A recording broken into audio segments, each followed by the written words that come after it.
శ్రీమాత్రే నమః. కురుక్షేత్ర యుద్ధం ముగిసింది. తన 100 మంది పుత్రులను పోగొట్టుకున్న ధృతరాష్ట్రుడి దగ్గరకు వచ్చాడు కృష్ణుడు. ధృతరాష్ట్రుడు దుఃఖిస్తూ కోపంగా కృష్ణుణ్ణి అడుగుతాడు. అన్నీ తెలిసి కూడా మొదటి నుంచి జరిగేదంతా చూస్తూ కూడా సాక్షాత్తు భగవంతుడవైన నువ్వు ఎందుకు ఊరకుండిపోయావు? ఇంత ఘోరాన్ని ఎందుకు ఆపలేదు? కావాలని ఇదంతా ఎందుకు జరగనిచ్చావు? 100 మంది పుత్రులను పోగొట్టుకునే స్థితిని ఎందుకు కలగజేశావు అంటూ నిలదీశాడు. అప్పుడు కృష్ణుడు, ఓ రాజా, ఇదంతా నేను జరగనిచ్చింది కాదు. ఇదిలా జరగడానికి, నీకు పుత్రశోకం కలగడానికి అన్నిటికీ కారణం నువ్వు, నీ కర్మ. 50 జన్మల క్రితం నువ్వొక కిరాతకమైన వేటగాడివి. ఒకరోజు వేటకు వెళ్ళావు. రోజంతా వేటాడినా నీకు ఏమీ దొరకలేదు.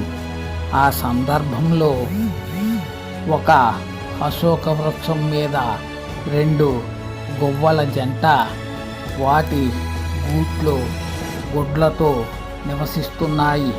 వాటిని నువ్వు చంపబోగా ఆ 2 పక్షులు నీ బాణాన్ని తప్పించుకొని బ్రతకగా అప్పటికే సహనం నశించిన వాడివై కోపంతో ఆ గూట్లో ఉన్న 100 గుడ్లను ఆ 2 పక్షులు చూస్తుండగా ధ్వంసం చేశావు.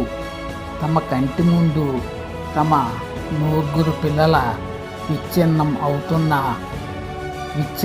అవుతున్నా కూడా ఏమీ చేయలేని నిస్సహాయ స్థితిలో చూస్తూ ఉండిపోయాయి ఆ గువ్వలు.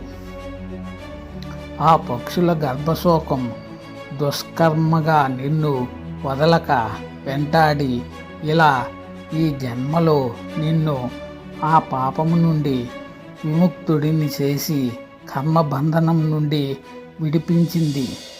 నువ్వు ఎన్ని జన్మలెత్తినా, ఎక్కడ ఉన్నా, ఎవరు నిన్ను ఉపేక్షించినా, ఎవరు నిన్ను రక్షించలేకపోయినా నీ కర్మ నిన్ను తప్పక వెంటాడుతుంది.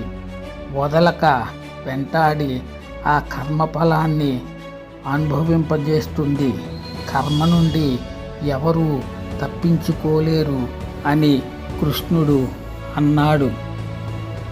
కర్మ అంత వదలనిది, మొండిది అయితే 50 జన్మలు ఎందుకు వేచి ఉన్నట్టు?